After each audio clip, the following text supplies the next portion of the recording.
Fala pessoal, chegamos então à nossa correção da prova no domingo, TJ de Santa Catarina.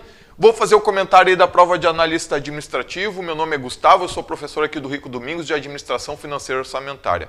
Vou comentar a prova tipo 1, então se você fez algum outro tipo de prova, tipo 2, tipo 3, sei lá, fique atento aí e preste atenção no conteúdo, porque a numeração aqui é a da prova tipo 1. Pessoal, essa correção aqui serve para dois motivos aí. Para quem quer apresentar recurso, nós temos sim recurso. E para quem não desistiu, para quem acha, pô, não foi esse meu concurso, não foi dessa vez, acho que não fui bem, não vou entrar lá nas vagas.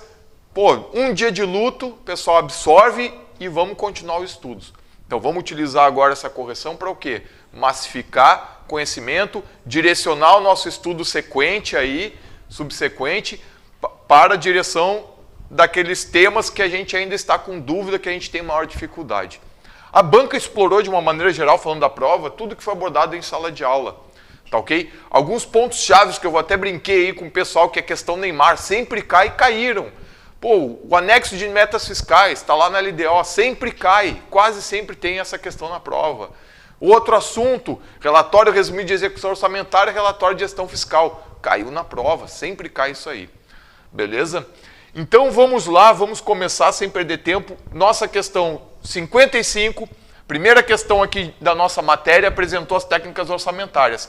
Queria as características das práticas modernas.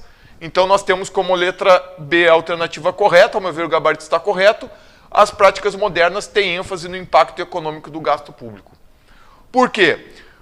As outras alternativas, são características do orçamento tradicional. Olha só, nós vimos em sala de aula lá na aula 5, técnicas orçamentárias. Depois do revisar, comentei com vocês de novo isso aí na última semana.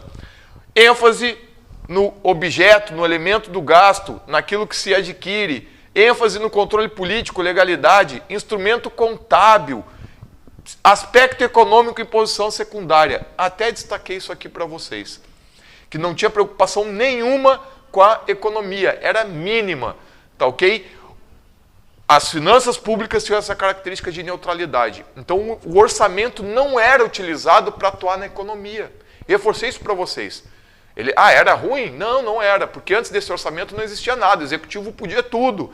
Aí veio o orçamento tradicional e colocou uma primeira técnica aí para dar uma freada nos gastos controlados aí do executivo.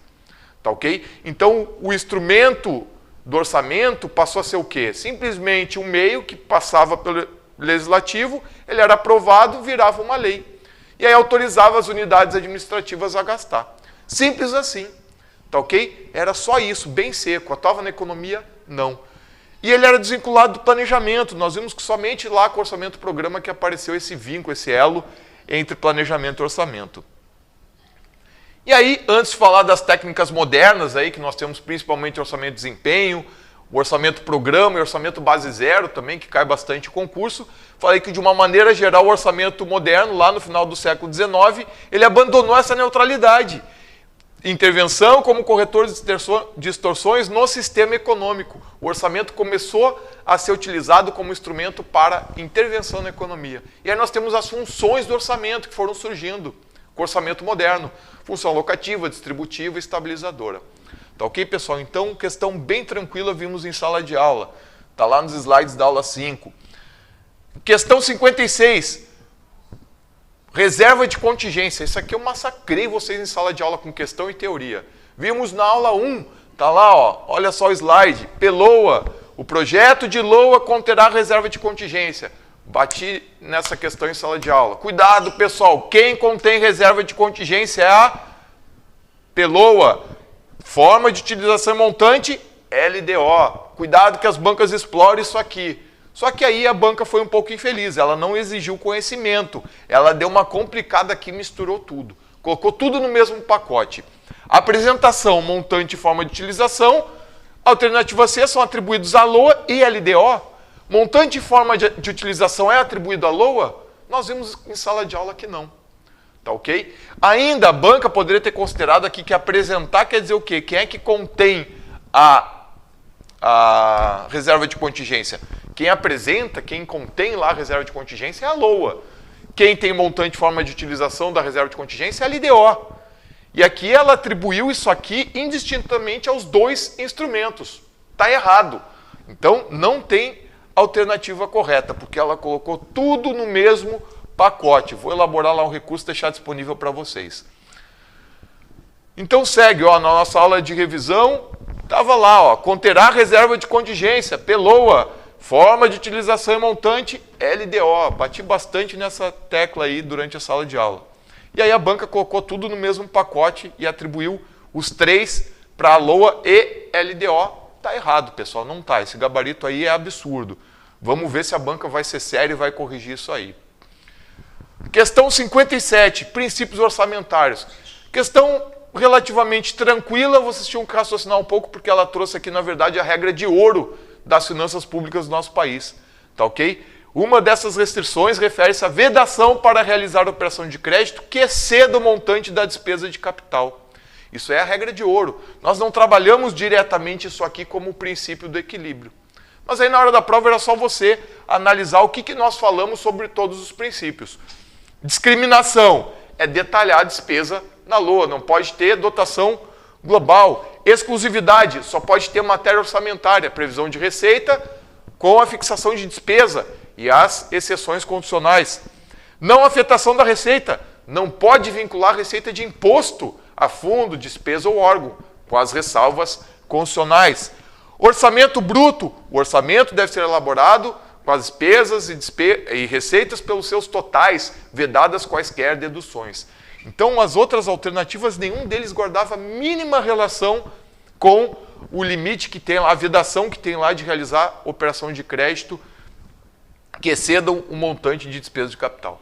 Por outro lado, o princípio do equilíbrio, nós falamos que o equilíbrio, as despesas não podem ultrapassar a receita, tá ok? Não pode ultrapassar. Admitindo-se, para que isso não aconteça, operações de crédito. Operações de crédito para você dar uma pequena alavancada na sua receita.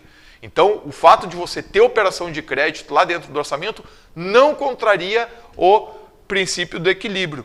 E é o que vem acontecendo ano a ano. Logicamente, operações de crédito que se possam realizar seguindo a legislação pertinente. Uma das regras pertinentes é essa aqui.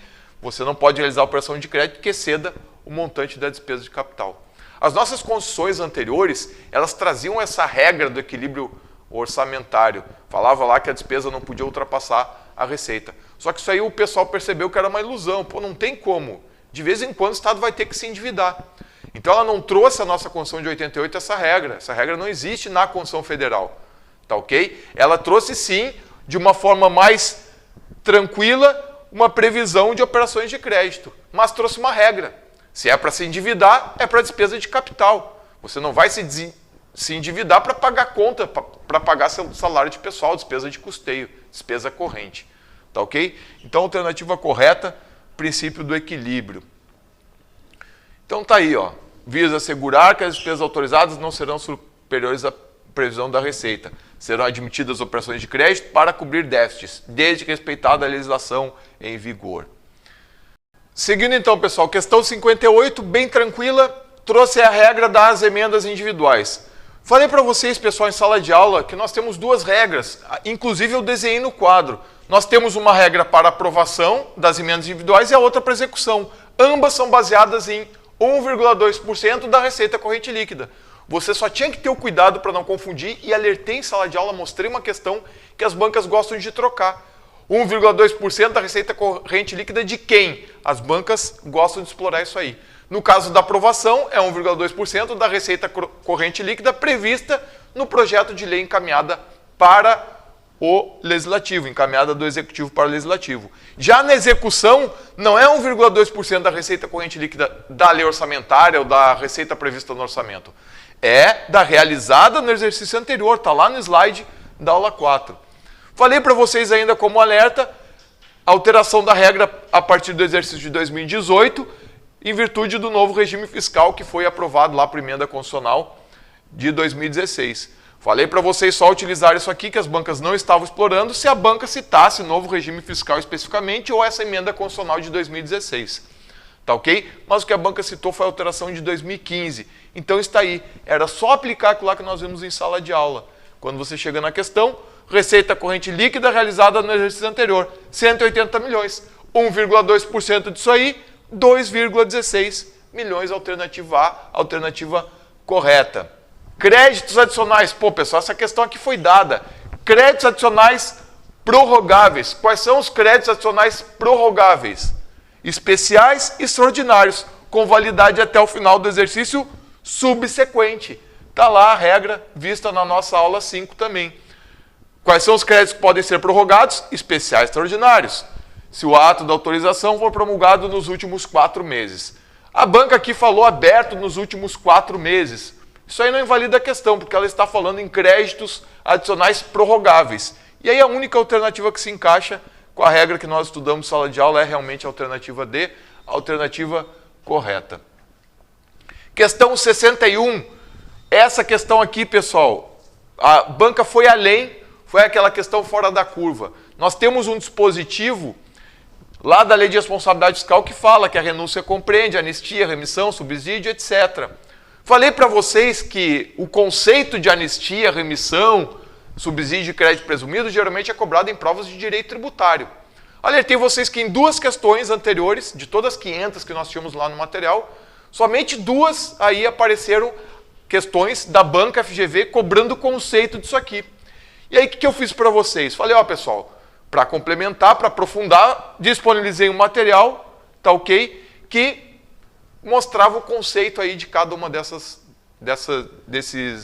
ideias que estão aqui sobre renúncia de receita, anistia, remissão, subsídio. Falei, ó pessoal, para aprofundar tem que dar uma olhada. Já apareceu, é uma questão fora da curva, mas pode aparecer de novo. Então, para quem conseguiu aprofundar, estava lá, ó, anistia é o perdão da multa, logo no começo do material que foi disponibilizado na área do aluno. Então, anistia, letra A. Isso aqui é para compensar o esforço de quem se aprofundou, quem conseguiu aí avançar nos estudos e um pouco além do básico. Questão 62.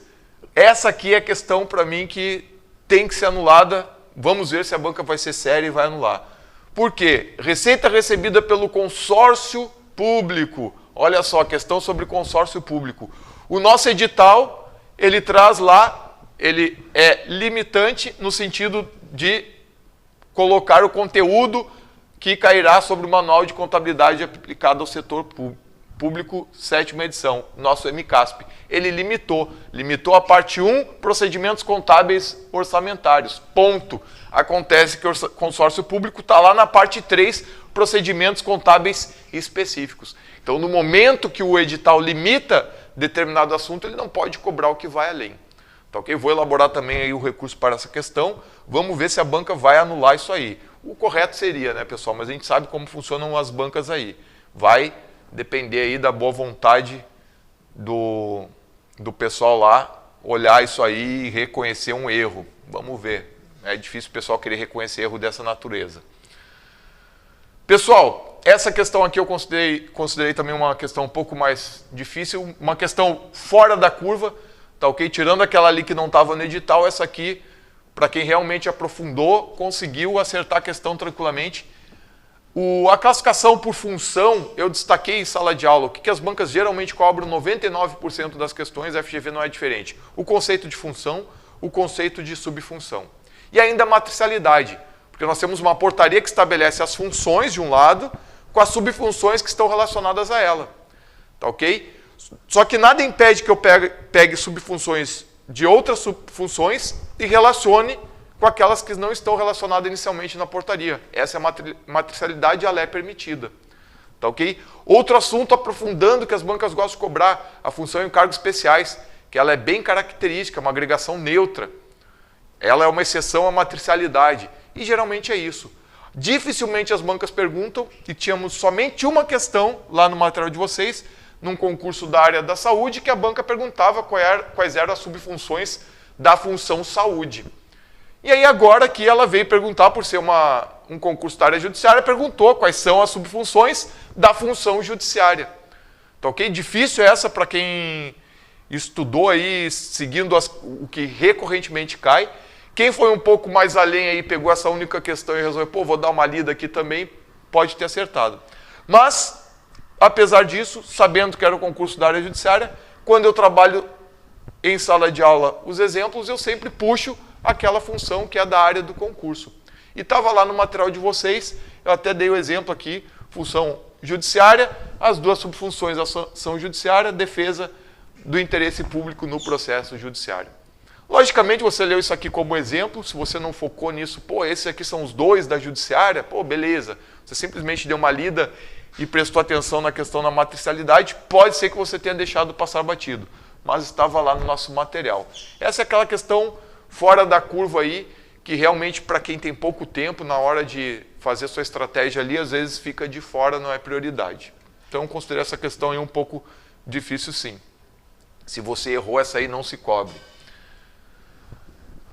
Questão 64, descentralização de crédito orçamentário. Pô, pessoal, essa aí é aquela questão que também aparece e não dá para errar. Vamos começar só olhando aqui, ó, o que sempre cai dessa descentralização de créditos orçamentários. Quando acontece dentro da mesma estrutura, provisão. Para outra estrutura, destaque, pessoal. Pô, isso aí eu faço até assim na sala de aula. Provisão, destaque. Provisão, destaque. Faço o pessoal repetir comigo. Provisão, destaque. Aí quando você vai para a parte financeira, subrepasse, repasse. Só que aqui falou descentralização de crédito orçamentário. Provisão, destaque. Vamos começar pelo item 4? Olha só, quando ocorrem entre unidades gestoras de órgãos ou entidades estruturas diferentes, são denominadas provisão. Errado, porque estrutura diferente é destaque. Só aí, pessoal, você já eliminava a letra E, a letra D, a letra B, você ficava com a letra A e com a letra C. Em ambas as alternativas, você tem o item 2 como correto. Tá ok? Então o item 2 você nem analisa. Tá correto essa porra. Essa tranqueira. Tá ok? Então vamos lá, pessoal. Vamos analisar agora os itens um a um. São operacionalizadas por meio de transferências e transposições. Está errado. Pô, isso aqui eu bati em sala de aula também. Deve manter as classificações. Você não altera a classificação quando descentraliza crédito. Você simplesmente está mandando crédito através de uma movimentação de crédito para que outra unidade vá executar a despesa. Tá? Então, item 2 correto. E o item 3, não modificam a programação ou o valor de sua dotação orçamentária. Não muda nada. Você simplesmente movimenta o crédito para que outra unidade execute. Faça o empenho, liquidação e pagamento. Tá ok? Então, estava lá no material da aula. Olha só, descentralização de crédito orçamentário. Ocorrem quando for efetuada a movimentação de parte do orçamento. São mantidas as classificações. As descentralizações de crédito não se confundem com transferência e transposição. Olha o item 1 ali, pessoal. São operacionalizadas por meio de transferências e transposições, não se confundem. Tá ok? Tranquilo? É isso aí. Não altera a unidade orçamentária, não modifica a programação ou o valor. Estava no nosso material, falei que isso aqui é uma questão que também aparecia bastante, vocês tinham várias questões aí no material para praticar e memorizar. Então essa questão eu considerei bem tranquila. Olá, pessoal. Estamos então aqui corrigindo as questões da nossa prova do TJ, analista administrativo. Quero dizer para vocês que foi uma prova, ao meu ver, a nível médio, quando trata desse aspecto da AFO. Não caiu os nossos lançamentos, que era uma coisa que a gente achava que, de repente, não poderia cair, mas se caísse, vocês estavam preparados também. Preparados para isso. Vamos verificar, então, essa questão das metas fiscais, qual foi a forma que caiu. Na elaboração do anexo de metas fiscais da LDO, o conteúdo que deve vir acompanhado dos valores dos 3 exercícios anteriores se refere. Então, pedia qual demonstrativo que viria acompanhado de dados dos 3 exercícios anteriores. Primeira coisa que nós temos que relembrar. Quando a gente faz a projeção da receita, como é que um dos caminhos que ela é feita? Se verifica a média dos 3 últimos exercícios e projeta-se para os 2 seguintes. Então, a gente já sabe que quando trata de receita, nós teríamos o acompanhamento dos 3 exercícios anteriores. A receita está dentro do demonstrativo de metas anuais. Por isso que um dos demonstrativos que cabe como correto é demonstrativo de metas anuais. Entretanto, quando trata do anexo de metas fiscais, você tem também dentro do patrimônio líquido, a própria palavra já fala, ela trata de evolução do patrimônio líquido, então você vai ter uma evolução de exercícios. Então, dentro da evolução do patrimônio líquido, você também tem os 3 exercícios anteriores para você verificar como está a evolução desse patrimônio, ou seja, para ter um acompanhamento da situação líquida daquele ente. Por isso, a questão seria, então, a letra D, demonstrativo de metas anuais e evolução do patrimônio líquido. A letra A e B vinha separado, se o candidato não soubesse que tratava da evolução e das metas. A avaliação situação financeira e atuarial tratava somente do exercício do regime de previdência. E aqui nós temos a evolução do patrimônio com a estimativa e compensação de renúncia de receita, que vai ser a renúncia do próximo exercício. O que você pretende ter como renúncia estabelecida, que você vai deixar de arrecadar no próximo exercício. Então, por isso, a alternativa seria realmente a letra D. Próxima. O orçamento pode ser considerado um documento de expectativa, uma vez que as despesas são fixadas a partir das receitas que o ente espera arrecadar.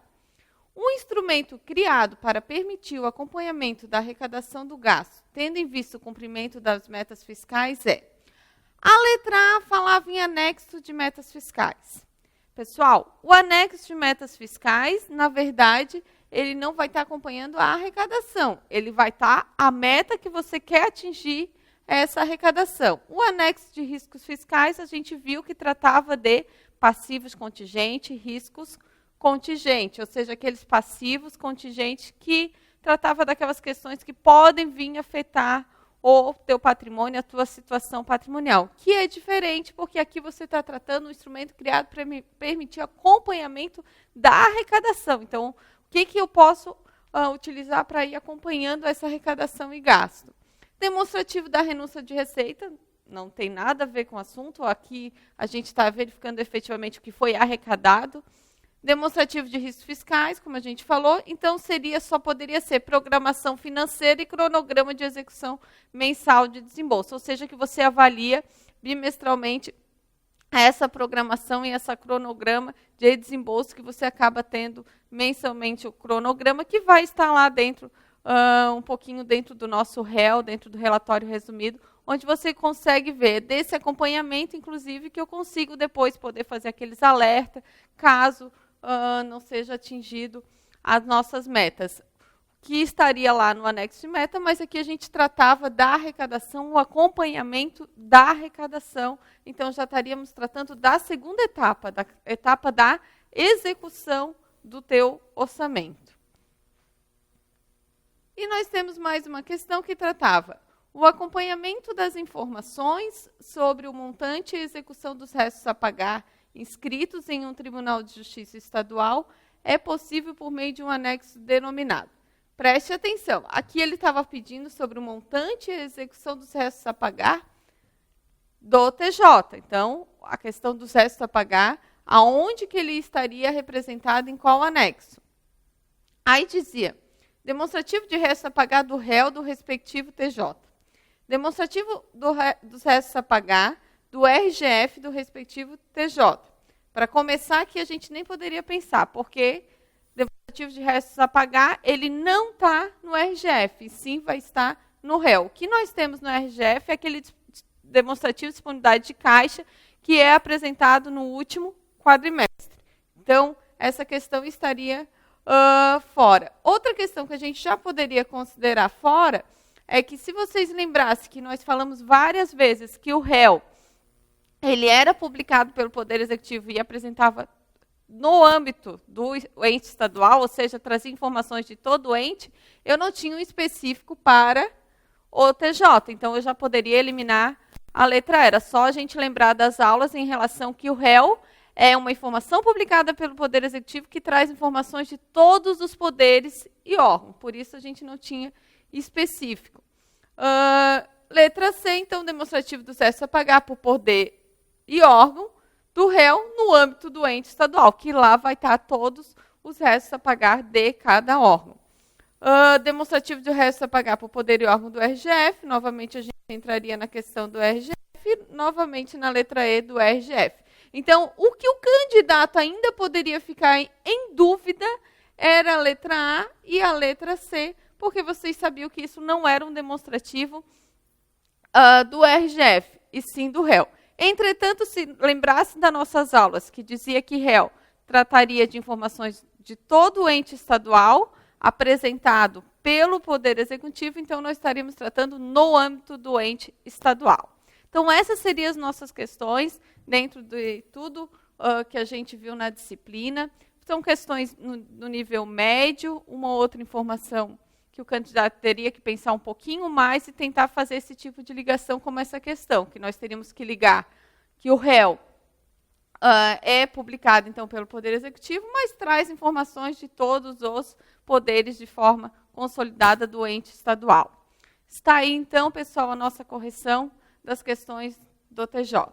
Continuamos, então, na luta desse sucesso, guardando o resultado para você estar lá na lista. Tchau!